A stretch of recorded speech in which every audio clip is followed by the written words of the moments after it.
না, কুত্তরে বিরিয়ানি খাতি দেন আর যা খাতি দেন, ও ফেরিও গুপ আলি একসাটা দেবেই। কথা কয় না, ঠিক কি ঠিক না? বাংলাদেশের আমলা অফিসার যারা আছে এদেরকে আমলা কয়, সরকারি কর্মচারী কর্মকর্তা। 10 লক্ষ টাকাও যদি বেতন দেন, 1 টাকাও যদি আমলাদের বেতন ধার্য করেন, তবুও তারা ঘুষ খাবেই খাবে। আসতে কয়, প্রমাণ আছে না নাই? লক্ষ লক্ষ কোটি কোটি টাকা ওদের চরিত্র হারাম খাইতে খাইতে নষ্ট হয়ে গেছে। দেখেন বিমান বাংলাদেশের এমডি, যারা ফেসবুক দেখেছেন, খবর শুনেছেন, ছোট্ট 11 বছরের একটা মেয়ে, তার সাথে কি আচরণ করেছে। মেয়েটাকে মারতে আর কোনো জায়গা বাদ দেয় নাই। ওই পিকচারটা, ছবিটা যখনই আসে তখনই চোখ থেকে মনের অজান্তে পানি বেরিয়ে আসে। মেয়েটা শুকিয়ে গেছে, গায়ের চামড়া হাড়ের সাথে লেগে গেছে। এত বড় লোকের বাড়ি থাকছে, তারে পেট ভরে খাইতে দেয় নাই। গলার এখানে যে একটা দাগ, মনে হয় যেন তারে জবাই দিয়েছিল, এত বড় দাগ। হাতের এখানে রক্ত বেরোচ্ছে, হাতের এখানে রক্ত বেরোচ্ছে, পায়ের গিরে গিরে কোনায় কোনায় সারা ডাগা চুলে ফেলাইছে। বাংলাদেশ বিমানের এমডি, সর্বোচ্চ অফিসার, সে আর তার বউ দুইজনে নির্যাতন কইরা হারাম খাইতে খাইতে মানবতা হারাই ফেলাইছে। কুত্তো আর শুয়োরের চাইতে নিকৃষ্ট স্বভাবে পরিণত হয়ে গেছে। হারাম খাইলে মানুষ পাগলের মতো হয়ে যায়, উন্মাদ হয়ে যায়, অজ্ঞান হয়ে যায়। গরিবের একটা মায়া তার কাছে দিয়ে আসছে, তাকে কি করার জন্য? সে বইলে এনেছে তার লেখাপড়া করাবো, বিয়ে শাদী পর্যন্ত করায় দেব। এই মেয়েটারে তার বাপ মাঝে মাঝে দেখতে যায়, বাপরে বাপরে দেখতে দেয় না, বিভিন্ন অজুহাত দিয়ে এড়াই দেয়। লাস্ট ফিনিশিং যখন মেয়েটা মরে মরে বাপ, সেই সময় বাপ দেখতে গেছে, তারপরে তাকে হস্তান্তর করছে। যদি কেউ ছবিতে দেখে থাকেন, বলেন সত্য কথা, তাহলে ওই মেয়েটার চেহারা দেখে, তার গা দেখে কি চোখের পানি রাখা যায়? হাসপাতালে বেডে পড়ে আছে। আমি যে কয়বার কাঁদছি, যে কয়বার দেখছি, আমার কলিজা ছিঁড়ে যায়।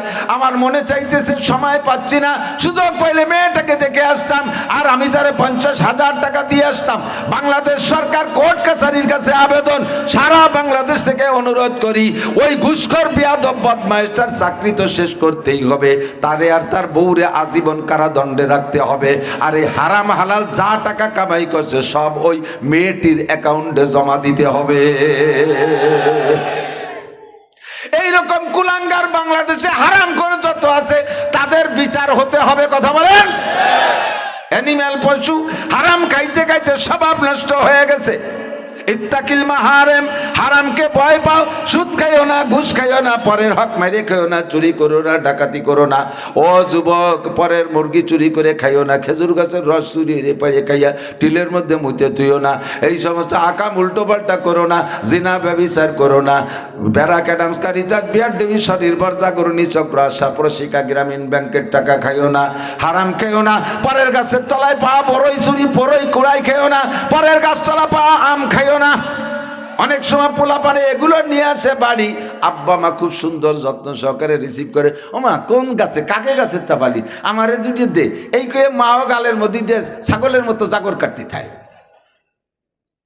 আজকে বড়ই আনিয়ে দিয়েছে, খাইয়ে খুশি হয়েছেন, কালকে আম আনিয়ে দেবে, তাও খাবেন। এরপরেও চিন্তা করে, আমি যা আনি তাই তো আমার মা খুশিতে খায়, কাজেই দিয়ে আরও বড় কিছু পাই নাকি। এবার যা পায় তাই এনে দেয়, তাই খাইতে থাকে। ওনারও খাইতে খাইতে অভ্যাস হয়ে গেছে, আর ছেলে মেয়েরও আনতে আনতে অভ্যাসে পরিণত হয়ে গেছে। এরপরে চুরি করবে, আস্তে আস্তে ডাকাতি করবে, এরপরে চুরি করবে, আস্তে আস্তে ডাকাত হইতে থাকবে। কথা কোন ঠিক কি ঠিক না? পরের গাছের ফেলাইনে বড়ই খাইয়েন না মা। আপনারা কিসসা জানেন? শাহ আব্দুল কাদের জিলানী রহমাতুল্লাহ আলাইহির আব্বাজির কিসসা। আব্দুল কাদের জিলানী রহমাতুল্লাহ আলাইহির আব্বাজি নদীর পাড় দিয়ে হাঁটতেছে, দেখে একটা বড়ই ভাসিয়ে আসে। উনি চিন্তা করলেন, এমন সুন্দর বড়ই নদীতে ভাসমান, এর তো কোনো মালিক নাই, তাহলে বড়ইটা নষ্ট করবো কেন, আমি খেয়ে ফেলি। উঠাইয়া বড়ইটা খাওয়ার পরে আল্লাহর বান্দার চেতনা ফিরিয়ে আসে। আরে কপাল, কার গাছের বড়ই খালাম, না খেয়ে না বলে কেন পরের গাছের বড়ই খাইলাম। তাহলে দেখি বড়ই করতে গেছে, বড়ই গাছের মালিকরে পাই নাকি, মালিকের কাছে সমাধান করে নেব, হারাম খাবো না।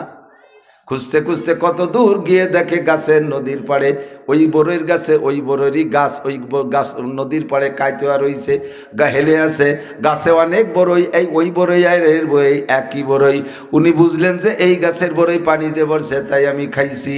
এবার লোকের কাছে জিজ্ঞেস করলেন বড়ই গাছের মালিককে, চিনেই দিলেন এই বাড়ির রমক বুজুর্গ পিসা হুজুর সুফি সাহেব এই বড়ই গাছের মালিক। যাইয়া হজরতের সাথে সাক্ষাৎ করে বিনয়ের সাথে মুসাফা করে বলতেছে, হজরত আপনার গাছের একটা বড়ই আমি পানিতে প্রায় 5-7 কিলোমিটার দূরে নদীতে ফেলা ডুবাই আমি খেয়ে ফেলাইছি। হজরত আপনার গাছের ফল আমি না বলে খাইছি, আমারে ক্ষমা করে দেন, নইলে এর বিনিময় যা হয় আপনি নিয়ে নেন। বুজুর্গ কয়, মনে মনে ভাবতেছেন, আরে আমার গাছের বড়ই তো আমি খাইতেই পারি না, এমনই তো নদীতে পড়ে যায়, বেশি বেশি চলে যায়, মানুষে পেড়ে খায়, আজও পর্যন্ত কোনো বড়ই খাওয়ালা আসলো না।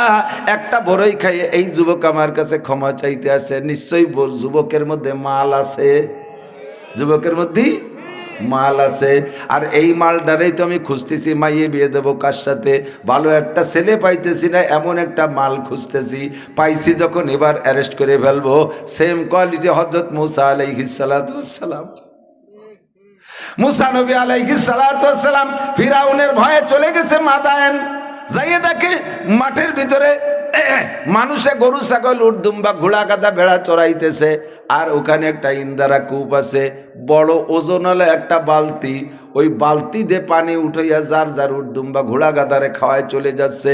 হযরত সোহাইব আলাইহিস সালামের 2টি মেয়ে জায়গা, ওরা 2 বোন ছাগল চড়াইতেছিল, সবাই পানি খায় চলে গেছে। লাস্টে বড় একখান পাথর ওই ইন্দারা কূপের মুখে ঢাকনার মতো দিয়ে গেছে, ওই পাথর না সরাইয়া 2 বোন পানি উঠাইতে পারবে না, বালতিটাও বড় ওজনওয়ালা বালতি, 2 বোন পারবে না।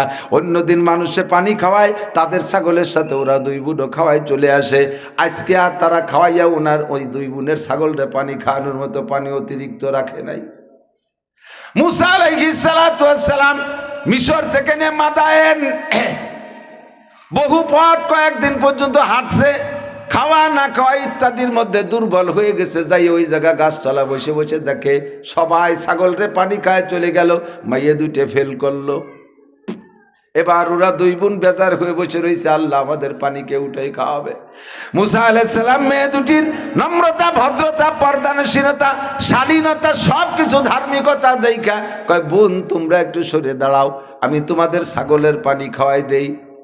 একা একা যুবক, যেই ঢাকনাটা সরাইতে 4-5 জন লাগতো, সেই ঢাকনাটা মুসা নবী একা একা সরাইয়া, যেই বালতি ভরে পানি উঠাইতে 2-3 জন লাগতো, মুসা নবী একা বালতিটা ঢুকোয় পানির মধ্যে ছেড়ে দিয়ে 1 বালতি পানি উঠে মেরে দেশে, ছাগলটা খাইয়া তৃপ্ত হয়ে গেছে। এবার উনি গাছতলা বসে আছে, মেয়ে 2টো পানি পান করাইয়া চলে গেছে বাড়ি।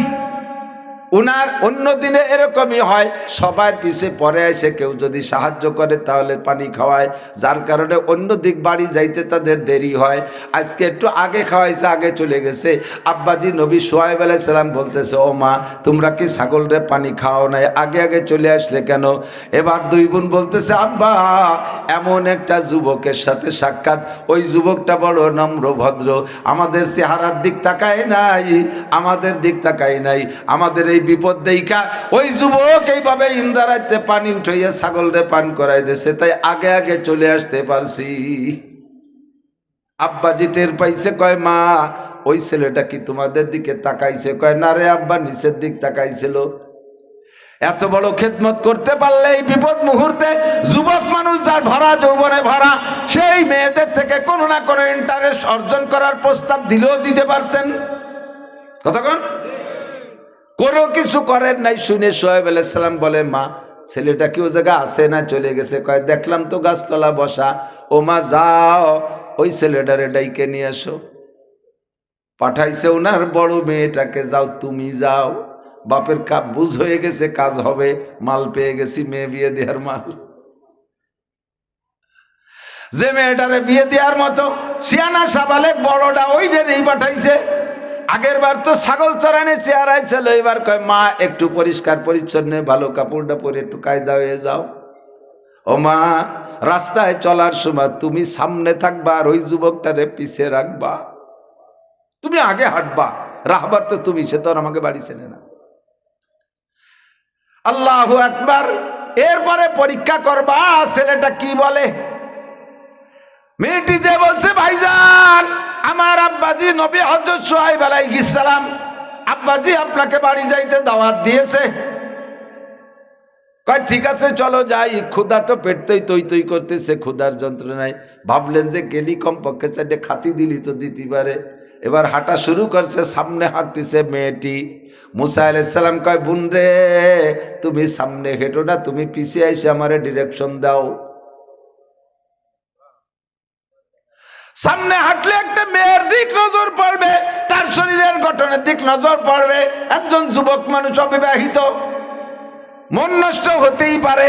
তাই পর্দা করার সুবিধার্থে বললেন বোন তুমি পিছিয়ে আসো। পিছনে দিয়া এবার সামনে হাঁটায় কোন দিক যাব পিছন থেকে বলো, বলতে বলতে চলে গেছে বাড়ি। বাড়ি যাওয়ার পরে সোহেব আলাইহিস সালাম জিজ্ঞেস করছে আব্বা মা তুমি ছেলেটারে কেমন পাইলা? কয় আব্বা জান সে লোকটা যুবকটা, আমি তো কোরআন শরীফের আমার আয়াতে খাদ্যে স্মরণ নাই, মেয়েটি হলেন আমিন, বড় আমানতদার, নিরাপদ। ওই মেয়ে ছেলেটি আমাকে, ছেলেটা প্রথম আমাকে, আমি সামনে হাঁটে পথ দেখাচ্ছিলাম, কিছু দূর হাঁটার পরে 2-1 কদম হাঁটার পরে আমাকে পিছিয়ে দিয়ে সে সামনে হাঁটছে। বুঝতে পারলাম না ঘটনা কি। সোহাইব আলাইহিস সালাম কয় মা বিয়ে দেওয়ার জন্য, তোরে বিয়ে দেওয়ার জন্য যেমন ছেলে খুঁজছে সেই ছেলেই আল্লাহ মিলাই দিছে, আমানতদার। বাড়ি যাওয়ার পরে খানা দানা পরিবেশন, মেয়েরা বলতেছে আব্বা যাকে আপনি প্রতিদান খানা দিলেন, উপযুক্ত কর্মচারীকে আপনি খানা দিয়েছেন। এবার সোহাইব আলাইহিস সালাম বলে বাবা তুমি কোন বিপদের মধ্যে আসছো, সব বিস্তারিত শুনাইলেন। কয় এই জায়গাটা নিরাপদ জায়গা, আমি সোহাইব নবী, এ জায়গা ফিরাউন কেন, ফিরাউনের 14 গোষ্ঠীর আসার ক্ষমতা নাই, তুমি নিরাপদে থাকো, তবে শর্ত হলো এই বাড়ি থাকবে, আমার মেয়েরাও তো থাকবে, একসাথে একটা যুবক থাকবে, আমার 2টা মেয়ে থাকবে, তুমি এর মধ্যে বেপর্দার সমস্যায় পড়ে যেতে পারো, তোমার থেকে পর্দা করা আমার স্ত্রী আমার মেয়ে সকলের উপরে ফরজ, তোমারে কিছুটা সহজ করে দেই বাবা, তুমি আমার এই মেয়েটারে বিয়ে করো। মুসা আলাইহিস সালাম বললেন বিয়ে করব তো আমার কাছে দেনমোহরের টাকা নাই। কয় দেনমোহর টাকা দেবা যে কোনোভাবে পরিশোধ করা যায়, তুমি যদি আমার এই ছাগল 8 বছর অথবা 10 বছর, 8 বছর যদি চড়াই দাও তাতেও দেনমোহর পরিশোধ হবে, আর যদি মনে চায় 10 বছর থাকলেও থাকতে পারো। মুসা আলাইহিস সালাম কয় ঠিক আছে বিয়ে রাজি আছি। বিয়ে দেনমোহর পরিশোধ করলেন, 8 বছর ছাগল চড়াইয়া, এরপরে আরো 2 বছর অতিরিক্ত থাকলেন। সামনে লম্বা কিসা যাব না, সেম ওই লোকটা যাইয়া বলছে হযরত আপনি আমার বড়ই খাওয়ার গুনাহ ক্ষমা করে দেন, নইলে বড়ের বিনিময় নেন। মুরব্বী বলতেছে বাবা রে বড়ের এই বিষয় কি বলা হয়, বড়ই খাইছে ক্ষমা করতে পারবো না, শর্ত হলো আমার মাইয়ে বিয়ে করতে হবে। সোহেব আলাইহিস সালাম আল্লাহ আমার মেয়ে বিয়ে করতে হবে। এখন কয় যে মেয়ে বিয়ে করবো, আপনার মেয়ে তো দেখি নেই। কয় দেখা লাগবে না, আমার মেয়েটা অন্ধ, আমার মেয়েটি কালো, আমার মেয়েটি খুড়া, আমার মেয়েটি বুবা। ছেলে কয় আমার জন্য কত সুন্দরী সুন্দরী হ্যান্ডসাম মেয়ে আমার আব্বা মা দেখছে, সব বাদ দিয়ে আপনার কালা মাইয়ে, খোড়া মাইয়া, আপনার বুবা মাইয়ে বিয়ে করব, তবুও রাজি আছি যদি আপনি আমার বড়ই খাওয়ার গুনাহ মাফ করে দেন। বিয়ে হয়ে গেল, বড়ই খাওয়ার গুনাহ মাপের বিনিময় ঘরের মধ্যে বাসর ঘরে ঢুকই দেশে যাইয়ে দেখে বউ ঘরে বসা, সাদার কি রূপসী তার চাইতে সুন্দরী। ঘরে এক নজর দেখে বেরোয়েছে, কয় মুরব্বী আব্বা জান আপনি যেই মেয়েটা আমার সাথে বিয়ে দিয়েছেন সেই মেয়েটা তো ঘরে নাই। আপনি বললেন কালো একটা মেয়ে, ঘরে তো চাঁদের চাইতে উজ্জ্বল একটা মেয়ে, আমি তো ঘরে যে সেই বউটা যেটা আপনার থেকে বিয়ে করছে সেটা তো পেলাম না। কয় বাবা ওইটাই আমার কালো মেয়ে। কয় কালো বললেন কেন? কয় আমার মেয়েটাকে দুনিয়ার কোনো আলোতে কোনো দিন দেখে নাই, অন্ধকারে থাকে, তাই আমার মেয়েটা কালো বলছি। মেয়েটির তো সুন্দর দুটো হরিণের মতো ভাষা চোখ দেখলাম, আপনি যে বললেন অন্ধ। আমার মেয়েটা 10 বছরের পরে দুনিয়া দেখে নাই, বাহিরের কোনো কিছু দেখে নাই, তাই আমি বলছি আমার মেয়ে অন্ধ। বাবা অরিজিনাল আমার মেয়ের চোখ আছে। আপনি তো বললেন খোড়া, সে তো দেখি সুন্দর পায়ে হাঁটে। কয় আমার মেয়েটা ঘর থেকে কোনোদিন বাহিরে যায় নাই। তোমাদের দেশের মাইয়েরা যেমন রমজান আসলে মার্কেটে ফিল্ডিং করে বেড়ায়, আমার মেয়েটা ওইরকম কোনোদিন ফিল্ডিং মারে নাই, কক্সবাজার বগুড়ার কুয়াকাটা, করমজল, সুন্দরবন কোনো পার্কে যাই নাই, বাড়ি বাড়ি ভোট চাইয়ে বেড়াই নাই। আমার মেয়েটা এজন্য খোলা ঘরে বসা, আমার মেয়েটা বুবা বললাম এজন্য দুনিয়ার কোনো পুরুষের সাথে, বাইরের কোনো মানুষের সাথে কথা বলে নাই। বুবারা যেমন বলে না, আমার মেয়েটা এরকম বলে না। শুরু হয়ে গেল দাম্পত্য জীবন। আল্লাহু আকবার। ওই দম্পতিতে আল্লাহ পাক যেই সন্তানটা দিয়েছে, সেই সন্তানটা হলো বড় পীর আব্দুল কাদের জিলানী। আর বড়ই একটা টাইনে দিলি চপা চপ সাবানো শুরু হয়ে দেন। কার কাছে টাইনে দিতে শুনছেন? আল্লাহে আমার একটু মেয়ে ছিল, মেয়েটা 10 বছর হয়েছে বয়স, বছর 3 বয়স। আমার বাড়ির পাশে আমার শাস্ত্র ভাইয়ের বাড়ির একটা আম গাছ আছে রাস্তার পাশে। 3 বছর আমার মেয়েটার বয়স, হাঁটতে পারে, একটু কথা বোঝে, একটু কুড়াকুড়ি বোঝে। ওই আমার বাড়ির থেকে বেরোয় এসে রাস্তার পর একটা পাকা সুন্দর টলটলি হলুদ একটা পাকা আম পাইছে ওই গাছে। ওই আমটা ও কুড়াই দিয়ে ওই আমওয়ালা বাড়ি ওর শাশি হয় যে করছে, কাকি আপনাদের আম, কাকি আপনাদের আম, বেশি ক্ষতি হতে যারা ছোট মানুষ তো অটুক মানুষ যদি একটা আম কুড়োই নেয়, বাড়িওয়ালা কি তাই রাখে? আম্মু তুমি নিয়ে যাও, তুমি নিয়ে যাও। কারণ না আমাদের অনেক গাছ, আমাদের অনেক আম আছে, এটা আপনাদের গাছ। উনি রাখবে না আর ও আনবে না, লাস্টে উঠোনে ফেলাইতে চলে এসে। কেন খাবেন? ইত্তাকিল মাহারিমা তাকুন আবাদান নাস। জবান রে হেফাজত করো। নবী পাক বলেন, মাইয়াজমাল্লি মা বাইনা লাহিয়াইহি ওয়া মা বাইনা রিজলাইহি আজমাল লাহুল জান্নাহ। ও যুবক, আবাল, বৃদ্ধ, বনিতা, নারী আর পুরুষ, 2টি অঙ্গের হেফাজত করো, 2টি অঙ্গের পাহারাদারি করো, আমি নবী তোমার জান্নাতের জামিন হইয়া গেলাম। কন্যা সুবহানাল্লাহ। নবী পাক যদি আমার আপনার জান্নাতের জামিন হইয়া যায়, আল্লাহর কসম আমার আপনার জান্নাত নিয়ে কোনো টেনশন করা লাগবে না। অঙ্গ 2টি হলো মা বাইনা লাহিয়াইহি ও মা বাইনা রিজলাইহি। একটা অঙ্গ হলো 2 মাড়ির মাঝখানে নরম অঙ্গ জিহ্বা, আর একটা অঙ্গ হলো 2 রানের মাঝখানে ছোট্ট অঙ্গ নরম একটা অঙ্গ সরমগা। এই 2 নরম রে গরম হতে দিও না, এই 2 নরম রে নরম রাখো, 2 নরম রে হেফাজত করো। জিহ্বাও নরম, সরমগাও নরম। কতক্ষণ? হুজুর বলেন জির মহাসগীর ওজুর মহাকবীর। এই অঙ্গ 2টি দেখতে ছোট, বডিতে অনেক ছোট, কিন্তু এর অন্যায় আবার সবচেয়ে বড়। কতক্ষণ? জিহ্বের অন্যায় সবচেয়ে বড়, জিহ্বের অন্যায় সবচেয়ে বড়। আল্লাহু আকবার। এই বাংলার জমিনে অনেক কিছু করছে, কেউ কিছু কথা এমন কিছু অ্যাকশনে যেতে পারি নাই। বাস্তব বলে দিচ্ছে দোস্ত, তৎকালীন প্রধানমন্ত্রী জননেত্রী শেখ হাসিনা কত কথা কইছে, অত উল্টো অ্যাকশন হই নেই। একটা কথায় মারিয়ে দিয়েছে, এই নরম জিহ্বেটা যখন গরম হয়ে গেছে, কয় মুক্তিযোদ্ধার বাচ্চারা চাকরি পাবে না, চাকরি পাবে কি রাজাকারের বাচ্চা। এই কথা বলার সাথে সাথে সারা বাংলাদেশ গরম হইয়া গেছে। কতক্ষণ ঠিক না? যারা হাতুসিনানে লাহাল তিয়ামু ওয়ালা ইয়ালতামু মা যারা হাল্লিসানু আসবারায়ে নরম গুপ্তান সূর্যভাবে উস্তখা গোস্তগু গুপ্তগুয়ে লামুলায়েম নিস্তেকারে আকেলা। সব অঙ্গের মধ্যে হাড় আছে, আল্লাহ জিহ্বের মধ্যে হাড় দেয় নাই। কেন জিহ্বের হাড় দেয় নাই? জিহ্বের নরম রাখছে এই জন্য, যাতে জিহ্বে নরম নরম জিহ্বে দিয়ে নরম নরম কথা বলবা। কিন্তু সেই জিহ্বে এমন গরম মার দেয়, দাউদে কোপ দিলি কাইটা যায়, সেলাই দে মলম দিলি সারিয়ে যায়। কাশি দে কোপ দিলি কাইটা যায়, সেলাই দে মলম দিলি সাইরে যায়। জিহ্বে নরম দে কোপ দিলি এমন কাটা কাটে, মরণকাল পর্যন্ত তার দাগ মেটে না। কথা ঘন্টি কিরিং না, আগুন জ্বইলা যায়। এই জিহ্বের হেফাজত করো। জিহ্বে হারাম দিও না, মধ্য টাকা দিও না, ঘুষো টাকা দিও না, সুদে টাকা দিও না, চুরামাল জিহ্বে দিও না, হারাম কিছু জিহ্বে দিও না। জিহ্বেটারে হেফাজত করো। ও যুবক, জিহ্বের গুনাহ করো না।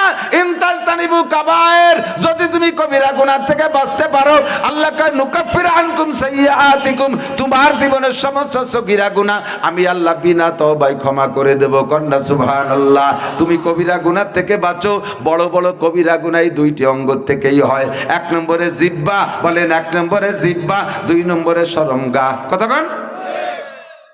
হাতে কিছু করলেও রাস্তায় যে মানুষের সামনে মুখ বেরোয়, মুখ দেখানো যায়, কিন্তু এই 2টি দিয়ে আকাম করলে মুখ দেখানো যায় না। একটা হলো জিব্বা আর একটা হলো শরমগা, এই দুটোরে কন্ট্রোল করো। আজমাল্লাহুল জান্নাহ, তোমার জান্নাতের জামিন হইয়া গেলাম। এক নম্বরে ইত্তাকিল মাহারিমা তাকুন আবাদান নাস, যত হারাম আছে ছেড়ে দাও, তাহলে আমার সবচেয়ে বড় আবেদ। আবু হুরায়রার কথা মনে আছে নাকি? পাঁচটার এক নম্বর হলো ইত্তাকিল মাহারিমা তাকুন আবাদান নাস, যত হারাম আছে ছেড়ে দেন। বাবা আজকে একটু তওবা করেন, শুধু ওয়াজ শুনে শেষ করে দিয়েন না, মনের থেকে প্রতিজ্ঞা করেন আর জীবনে হারাম খাবো, হারাম বলবো, হারাম বলবো না, হারাম খাবো না। জিব্বের দুই কাম, জিব্বের অন্যায় দুই জায়গা, হারাম খাবো না, হারাম বলা যাবে না, তওবা করা যাবে না। খাইয়েন না, বেশিক্ষণ খাতি পারবেন না, বেশিক্ষণ খাতি পারবেন না। যত বেশি খাবেন তত তাড়াতাড়ি খাওয়া বেড়ে হয়ে যাবে। কয় কি, এক সময় 2 কেজি রসগোল্লা খাতাম, এখন মিষ্টির দোকানের সামনে দিয়ে আটলেও ডায়াবেটিস 28। ওই সময় জম্মের খাইছেন, এই জন্য আমরা খাতি পারতেছেন না। আমি সারা জীবন মিষ্টি খাই, 56-57 হয়ে গেছে বয়স, সেই ছোটবেলার থেকে খাই। তবে মিষ্টির খুব লুবি আমি। খাবারের শেষে মিষ্টি যদি গাড়ির সে খাতি না দেয়, ওই যাইয়ে দোকানেতে একটু গুড় কিনে খালিও খাই।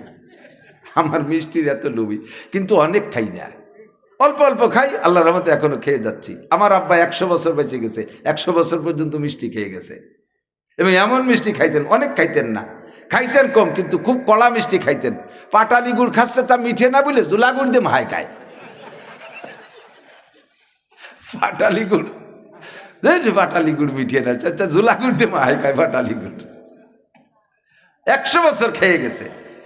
প্রথম সময় বেশি খাবা, শেষে আর খাইতে পারবা না। ইত্তাকিল মাহারিমা তাকুন আবাদান নাস, যত হারাম আছে ছেড়ে দাও, তাহলে হবা সবচাইতে বড় আবেদ। কথা কন আল্লাহু আকবার। আল্লাহ পাক বলেন গুনাহ 2 প্রকার, কবিরা আর সগীরা। ভাগ করে দেই, গুনাহ 2 প্রকার, কবিরা আর সগীরা। 1 নম্বরে কবিরা গুনাহ মানে বড় গুনাহ, সগীরা গুনাহ মানে ছোট গুনাহ। কিন্তু দুইটাই গুনাহ, দুইটাই নাফরমানি। এক একটা গুনাহ সগীরা হোক আর কবিরা হোক 7000 বছর জাহান্নাম। বলবেন যে হুজুর, তা কবিরাও 7000, সগীরাও 7000, তাই ক্লাস করা, ভাগ করার দরকার কি? আপনি কোন এই 1 কেজি গু বাংলায় না করলি হয় না? 1 কেজি গু নাপাক না? একটুক গু তো নাপাক না? হ্যাঁ, তো সগিরে গু, সগির মানে ছোট। তো অনেকখানি পায়খানাও যেমন নাপাক, অল্প একটু পায়খানাও। তো কবিরা গুনাহ, কবিরা গুনা, সগিরা গুনাও গুনা। আর একটু কই, 4 হাত লম্বা একটা কেউটে সাপে কামড় দিলে মানুষ মরে। 1 বিঘেতে একটা কেউটো সাপের বাচ্চায় কামড়ালি তো মরে না? ওদের সগিরে সাপ মরে। তো কবিরে সাপে কামড়াইলেও মরে, সগিরে সাপে কামড়াইলেও মরে। ওর কামড়ও যে টাইমে মরে, এর কামড়ও সেই টাইমে মরে। কাজেই কবিরা গুনাহ 7000 বছর জাহান্নাম, সগিরা গুনাহ 7000 বছর জাহান্নাম। তবে আল্লাহ পাক বলেন আমি কবিরা গুনার দায়িত্বটা তোমাদের ঘাড়ে দিচ্ছি, আর সগিরা গুনার দায়িত্ব আমি নিচ্ছি। একই শাস্তি, তবে সগিরা গুনার দায়িত্ব আমার কাছে। আমি তোমার জীবনের সমস্ত সগিরা গুনাহ মাফ করে দেব, যদি তুমি ইনতাজতানিব কাবায়ের, কবিরা গুনার থেকে যদি তুমি বেঁচে থাকতে পারো। এখন আমরা কইলাম যে আল্লাহ তুমি কবিরা গুনার দায়িত্বটা নাও, সগিরাগুলো আমাকে দায়িত্ব দাও। আল্লাহ কয় ওই ঝুঁকি নিতে যাইও না। বড় একটা সাপ, 4 হাতে একটা সাপে কামড় দিতে গেলে 1 হাত ফনা তোলে, ঠিক না? আর ফনা তুলে ফস করে একটা শব্দ দেয় না? তো সাপটা বড় হলে ফনাটা বড় হয়, ফসটা শব্দ হয়, কানে আসে, চোখে পড়ে, দেখে জাম করে লাভ দিয়ে সরিয়ে যাওয়া যায়, আত্মরক্ষা করা যায়। আর একটুক একটা সাপ, ছোট সাপ, ওর ফনা ওই বা কি, ও দেখাও যায় না, ভোসই বা কি, ও জুতোর মধ্যে ডুয়ে বসে থাকতে পারে, মুজোর মধ্যে ডুয়ে বসে থাকতে পারে, জাঙ্গের তলে পেঁচায় থাকতে পারে, বালিশির তলে যে থাকতে পারে, জামার হাতের মধ্যে পেঁচায় রয়েছে, সময় মতো মারি দেবে, শীতে পড়ে যাবা। ওর হাতের তো বাঁচা বড় কঠিন না? এই সগিরা গুনাহগুলো এরকম মোড়ে মোড়ে ভেসে ভেসে ডুয়ে রয়েছে জাঙ্গির মধ্যে, লুঙ্গির তলে, এ জায়গা ও জায়গা, ওতে বাঁচা বড় বড় কঠিন। ওই জন্য ওদের দায়িত্ব আমি নিলাম। তাহলে আল্লাহ ভালো কাজ করছে না? আর বড় বড় কবিরা গুনাহ ফনা চলবে, দেখবা লাভ দিয়ে সরিয়ে চলে যাবা। কাটাগড় যাওয়া বড় কবিরা গুনাহ, কাটাগড় মেলায় ওটা ফস করে রয়েছে, দেখে লাভ দিয়ে সরিয়ে যাবা, কাটাগড়ে যাবা না। এ দেখা যাচ্ছে, কতক্ষণ না কেন? উড়াকান্দি বড় কবিরা গুনাহ, যাবা না। সুদ কবিরা গুনাহ, ঘুষ কবিরা গুনাহ, জিনা কবিরা গুনাহ, ব্যভিচার কবিরা গুনাহ, মদ কবিরা গুনাহ, গাঁজা কবিরা গুনাহ, ইয়াবা কবিরা গুনাহ, মিথ্যা কথা কবিরা গুনাহ, গীবত শিকায়ত কবিরা গুনাহ, এগুলো সব বড় বড় কবিরা গুনাহ। এ মাথা উঁচু করার সাথে সাথে লাভ দিয়ে সরিয়ে যাবা। এক জায়গা বইছে দেখেন, বাংলাদেশের চার দোকানের দুইটা উপাধি। চার দোকানের একটা হলো, চার দোকান হলো দারুল ইফতাহ। আপনারা পাবলিকরা টের পান নাই, উলামায়ে কেরাম বলছে দারুল ইফতাহ বলে যেখান থেকে ফতোয়া দেওয়া হয়। যত চার দোকান আছে ওই জায়গা থেকে ফতোয়া সাপ্লাই হয়। ও জায়গার মুফতিকে কোনো মাদ্রাসায় পড়া লাগে না, বিড়ি খাতিবাল্লি হয়। আমি বসে রয়েছি, আমার কাছে মশলা জিজ্ঞেস করছে, আমি ভাবতেছি কিভাবে কব, একটু কায়দারি করতে হবে। এর মধ্যে দেয় দিয়েছে বিড়ি খা মুফতিরা পকা ভক, বিড়ি দুবার মশলা বক বক করি বাজুচ্ছে। মুফতি আজম দারুল ইফতাহ চার দোকান। আর হলো এই চার দোকানের নাম রাখছে মিনি সংসদ ভবন। ওই জায়গা বসে যা প্ল্যান প্রোগ্রাম দেয় রাষ্ট্র সেই কায়দাই চলে। দেখছেন না কত বড় বড় বুদ্ধিমান। পেটের মধ্যে জাল খাও দিলে একটা আলিফ বাইরই না, বুমা মারলে একটা অক্ষর বাইরই না, বকলমে বুতা টিপস হয়ে যায় দলিলি। সে ওই জায়গা বসে হাসিনে খালেদারে বুদ্ধি দেয়, ঠিক না? ওই জায়গা বসে দুনিয়ার গীবত শিকায়েত একেবারে 14 গোষ্ঠী হুজুর দলা, হুজুর খালি দলা, কিচ্ছু না ভিতরে। এই যে দাঁড়াইছে হুজুররা, সেনো হুজুরকে, হুজুর গো জিব্বের পানি সামলাতে পারলো না, এমনি তারা খাইছে, তাই হুজুর রান সামলাতে পারে না, তাই নিজ রানের সংসদে যে গেলবে বলি এই যে দেহ হুজুর লালা ভালা হয়েছে এই চার দোকানে। কথা কন সত্যি কি সেই জন্যই ঠিক না এই কথা কয় বলে ঠিক? এই কথা চার দোকানে হয়, হয় কি হয় না? হুজুররাও জিব্বের বাড়ি সংসদে যাবে, টোন মারিয়ে কার লোভ হয়েছে। সাবধান, নোটক বাটুসকুত, জবানটা কন্ট্রোল করেন। সাবধান, কি বলতেছেন একটু হিসেব করে বলেন। ইন্না বাদাত জান্নি ইসমুন, বেশিরভাগ অধিকাংশ ধারণাগুলো গুনার দিকে নেয়। ধারণা করে যে কথা বলে, ধারণা মনে হয় এরকম হতে পারে, মনে হয় এরকম হতে পারে। যত রাজনীতি পচা দরবার সব ধারণার উপরে নির্ভর করে চলতেছে। কথা বলেন ঠিক ঠিক না? আর ধারণা বেশিরভাগ গুনার দিকে টেনে নেয়, ধারণাগুলো গুনার দিকে। আমার বাড়ি একবার, আমার ফ্যামিলি সচরাচর যাইতে পারে না, বাড়ি সবসময় মেহমানতির থাকে। আমার আব্বা মা অসুস্থ ছিল, যার কারণে আমার ওয়াইফ খুব একটা বাপের বাড়ি যাইতে সুযোগ পায় না। আর বড় ছেলেটা প্রতিবন্ধী, এ নিয়ে যাওয়া কঠিন। ছেলে মেয়ে বেশ অনেকগুলো, ছোটো মোটো নিয়ে কয়জন 2-3 নদী পার হয়ে যাওয়া লাগে। 3-4 বছর পর একবার যায় বাপের বাড়ি। তো একবার বেড়াতে গেছে, আমি ছুটি দিয়ে এলে আমি বলি যে কোনো সময় যাওয়ার অনুমতি আছে, কিন্তু সেই তার সংসার নিয়ে ব্যস্ত যাইতে পারে না। তো একবার বেড়াতে গেছে, আমার ফাঁকা বাড়ি, একা একা। আমি চিন্তা করছি একা একা থাকবো, একটু শুভ ওঠায় প্রতিবেশী স্বাস্থ্যবাহীদের সাথে, মুরব্বীদের সাথে একটু মন কষা ভাব তো থায় অনেক সময়। তো ওকে 2 ছেলেরে আইনিয়া আমার ঘরের তুইছি, ওরা এক ঘরে থায়, আমি তাই আর এক ঘরে। 1 সপ্তাহ পর যখন আমার ফ্যামিলি বাড়ি আসছে, আসার পরে বাড়ি এসে ওরা চলে গেছে, আসার পরে ঘর ঝাড়ু দিয়েছে, সারা ঘর লাল টকটকিয়ে। যত পানি দেয় তত বাড়ে, যত ঝাড়ু দেয় তত বাড়ে। এই হয়ে গেছে কাম। এখন সন্দেহ শুরু হয়ে গেছে, ওদের মুরব্বীদের সাথে একটু কেমন কেমন ভাব আছে, ওরা মনে হয় তদবির করছে, এই সিন্দুর বিন্দুর ভরিয়ে তুই গেছে। আস্তে আস্তে আমার পেট খারাপ, বাড়ির সবার এই পাতলা পায়খানা, ঘুরি ফুরিয়ে যায়, জ্বর, ঠান্ডা, কাশ, মরি ভাব। পরে গেলাম কবিরাজের কাছে, কবিরাজও সোহেমুই কয়ে দিল যে 2 ছেলে আপনার ঘরে ছিল, ওরা শ্মশানের থেকে এই পোড়ামাটি টাটি নিয়ে আর ঠাউর বাড়ি থেকে সিন্দুর ভরিয়ে নিয়ে ঘরে দিয়ে দিয়েছে সব জায়গাতে। কাজেই আপনারা 1 সপ্তাহ বাঁচতে পারেন বেশি বেশি। আমি তো একটু ফিরেন দেন, কেন না ফিরানোর সময় নেই। যা সন্দেহ করতেছি কবিরাজে তাই লাগাই দিছে, এখন তো মরা ছাড়া উপায় নাই। তো মরে যাবো বলে হেরাম বানতেছি, ঘর বাড়িগুলো সাফ সুতরা করতেছি। এর মধ্যে দিয়ে যে ঘরের মধ্যে ইন্দুর মরা গন্ধ, এই মরা ইঁদুর সাফ করতে জন্য মাছার পর গেছি, যে মাছার গোলা ছিল, দানের গোলা, দান খালি হয়ে গেছে। তো ইন্দুর একটা দান পান খাইয়ে দেন খালি হয়ে গেছে, ওর মধ্যে পড়িয়ে মরি রয়েছে। ওই মরা ইঁদুর ফেলাতে যাইয়ে দেখি আমার ঘরের ওই স্কাটিংয়ে যে রং দিছিলাম, সেই স্কাটিংয়ে রং দেওয়ার পরে একটুক রং থেকে গেছিলো টুল্লায়, ওইগুলার মধ্যে ধুয়ে দিছি। সেই রং ইন্দুরি কাটিয়ে ফুটোইরে তল দিয়ে ফেলাইছে, তাই ঘর ভরে ছড়াইছি। বা সব জায়গায় এখন কবিরাজি সিন্দুর ছড়াই গেছে। এতদিন পর্যন্ত এই সন্দেহ করছি আর মরার জন্য রেডি হয়ে গেছি, অথচ এই সিঁদুর ওরা না, ইঁদুর আমারই সিঁদুর, আমার সিঁদুর ইঁদুরই কাটিয়ে নিচে বেলায় দিয়েছে, তাই ঘর ভরে বাহাই রয়েছি। যখন এটা উদ্ঘাটন হয়ে গেছে আর কোনো তাবিজ কবজ লাগে নাই, সুস্থ হয়ে গেছি। খুঁজে দেখেন এরকমই বেশিরভাগ মানুষ সম্পর্কে, ও মনে হয় এই করতেছে, ও মনে হয় এই করতেছে, ও মনে হয় এই করতেছে, মনে হয় করে করে, অথচ সে কিন্তু তার দ্বারেও নাই।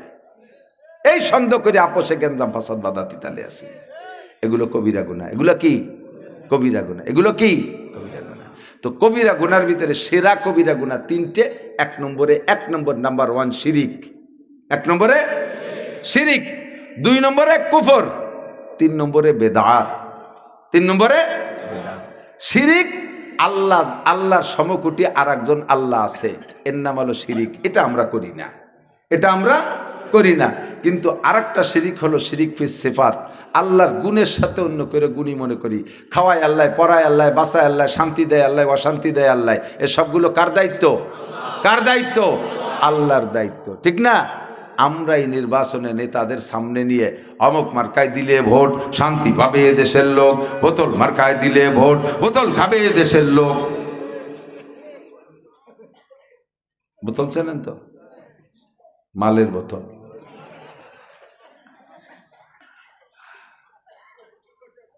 ভালো মানুষ নির্বাচনে দাঁড়াইয়া ভোট পাওয়ার কায়দা নাই, কারণ মাল খাওয়া পার্টি দেশে বেশি, মাল খাওয়া পার্টি বেশি। আর মাল খাওয়া পার্টিরে যারা মাল দিতে পারে ভোট তারাই পেয়ে যায়। স্লোগান যদি দেন অমুক মার্কায় দিলে ভোট শান্তি পাবে দেশের লোক, অমুক বাইরে দিলে ভোট শান্তি পাবে দেশের লোক, আপনি মোশেক হয়ে গেছেন। কারণ শান্তি দুনিয়ার কোনো ভাই দিতে পারে না। পিছনে বাংলাদেশ স্বাধীন হওয়ার পর থেকে নিয়ে কত ভাইরে শান্তির লোভে ভোট দিয়েছি আর মিছিল দিয়েছি। যাদেরকে শান্তির লোভে ভোট দিয়েছি তারা নিজেরাই এখন বড় অশান্তিতে। কেউ দেশে থেকে অশান্তিতে, কেউ অশান্তি জেলায় হিজরত করে চলে গেছে। মহাজারে ইন্ডিয়া, মহাজারে দুবাই, মহাজারে বিদেশ। যাদেরকে ভোট দিলাম শান্তির লোভে তারা নিজেরাই অশান্তিতে। তাহলে আবার শান্তি কে দেবে? শান্তি দেওয়ার মালিক জোরে বলেন কে? শান্তির মার্কা 2টা, শান্তির প্রার্থী 2 জন। 1 নম্বর প্রার্থী আমার আল্লাহ, 2 নম্বর প্রার্থী আমার মুহাম্মাদুর রাসূলুল্লাহ। কথা কন? 1 নম্বর মার্কা আমার কোরআন, 2 নম্বর মার্কা আমার হাদিস। ঠিক কি ঠিক না? কোরআন মার্কায় দিলে ভোট শান্তি পাবে দেশের লোক, হাদিস মার্কায় দিলে ভোট শান্তি পাবে দেশের লোক। ঠিক কি ঠিক না? এর বিকল্প কোনো জায়গায় ভোট দিয়ে শান্তি পাই নাই। ওভার গ্যারান্টি দিয়ে বলি বাবা, এর বিকল্প কোনো জায়গায় ভোট দিয়ে শান্তি কোনোদিন পাবেন না। এই 2টা মার্কা যদি আওয়ামী লীগ নিয়ে আসে, বাংলাদেশের সব ভোট আমি নাসির কালেকশন করে দেব। এই 2টা মার্কা যদি বিএনপি নিয়ে আসে, কোরআন মার্কা, হাদিস মার্কা, শরিয়াত মার্কা, ইসলাম মার্কা যদি নিয়ে আসে, বিএনপি জন্য সব ভোট আমি কালেকশন করে দেব। এই মার্কা যদি নিয়ে আসে জাতীয় পার্টির লাঙ্গল ভাঙ্গল বাদ দিয়ে, তাহলে তাদের সাথে আমিও বিনি নাঙ্গলে দেশ চষিয়ে ফেলাবো একেবারে ইনশাআল্লাহ।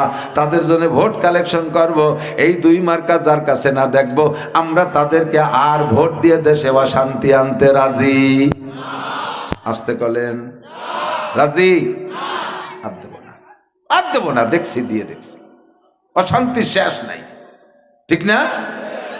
কাজেই শিরিক করব না, মুশরিক হব না। আল্লাহ ছাড়া শান্তি জগতে কে পারে না। নারী আর পুরুষ সকলে মনে রাখবেন, নারী আর পুরুষ সকলে মনে রাখবেন, এই জমিনে আল্লাহর কোরআন নবীর হাদিস ইসলামী শরিয়া বাস্তবায়ন হইলে জেনা কমবে, চুরি কমবে, ডাকাতি কমবে। অফিসে বইসে বড় বড় কলম না চাইয়া লাখ লাখ টাকা মারিয়ে খাতে পারবে না। আর ওই বাংলাদেশ বিমানের এমডিও এইরকম দুর্নীতি করতে পারবে না। যদি ইসলামী স্টেট হইতো, আজ 3 দিন সে ধরা পড়ছে, 3 দিনের মধ্যে তারে বিচার করে দিতাম, 3 দিনের মধ্যে তারে শোয়াই ফেলাই দিতাম। আর একটাকে যদি উপযুক্ত বিচার করে ছেড়ে দিতে পারতাম, বাংলাদেশের বড় লোকরা এরকম দুর্নীতি করতো না। কত যে গরিবের মাইয়া ঢাকা শহরে বাসায় বুয়ার কাজ করে, তাদের সাথে এমন আচরণ করে, নির্যাতন করে। এই অ্যানিম্যাল পশুগুলোকে শায়েস্তা করে দিতাম ইসলামী হুকুমত হইলে।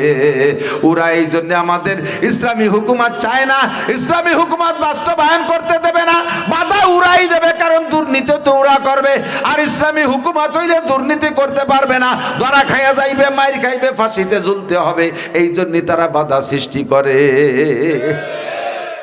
সুযোগ আর দেব না ইনশাআল্লাহ। রেডি রেডি মার্কা কি বলছি, এই কানুন নিয়ে আমলি গেলাস। আমি কিন্তু হুজুরকে জন্য ভোট চাইনি, বলি নাই যে জামাত ইসলাম আর চরমোনাই আর খেলাফত মজলিসে ভোট দেন, একে দেবেনই না ভোট।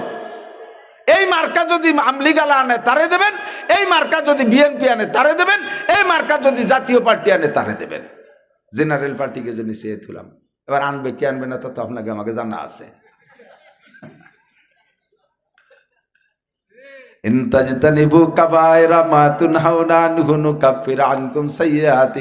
আল্লাহ কয় সব সগীরা গুনাহ মাফ করে দেবে। এদিক থাকেন কয় সগীরা গুনাহ কি তুমি এমনি এমনি মাফ করে দিবা নাকি? কারণ একটু কিছু তো করাই লাগবে, তা সেটুকু কি করবো?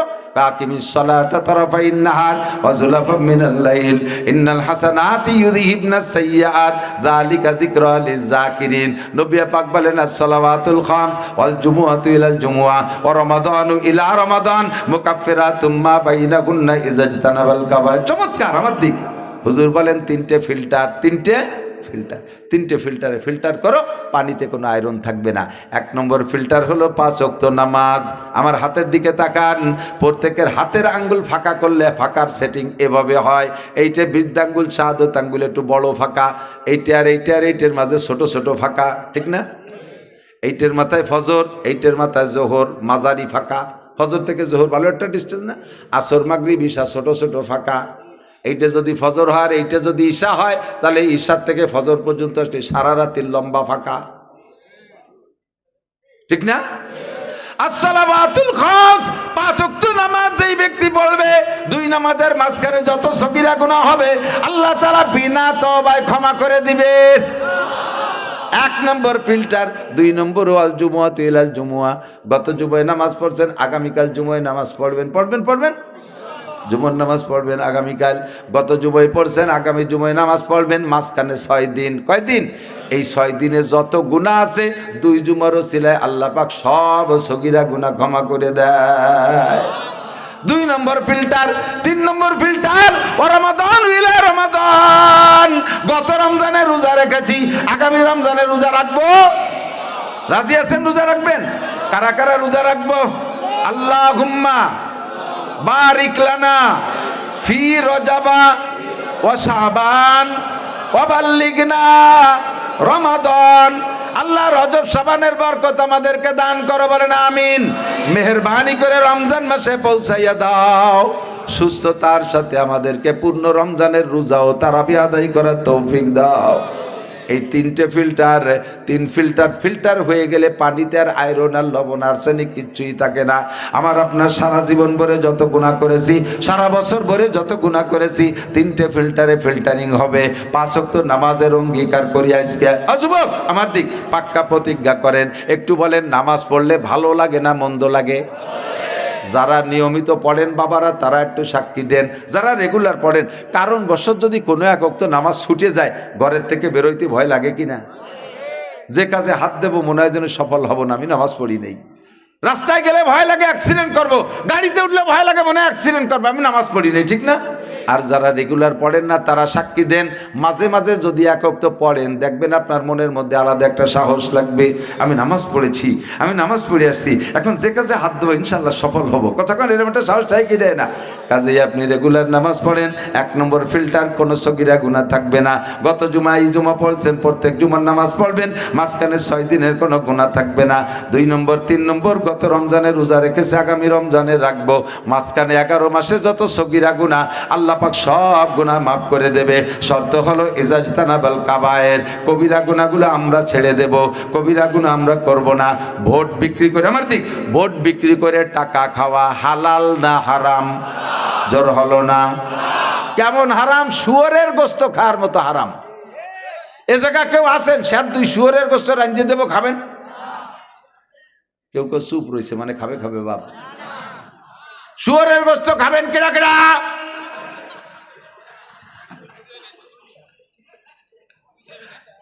বুঝে পেরেছে?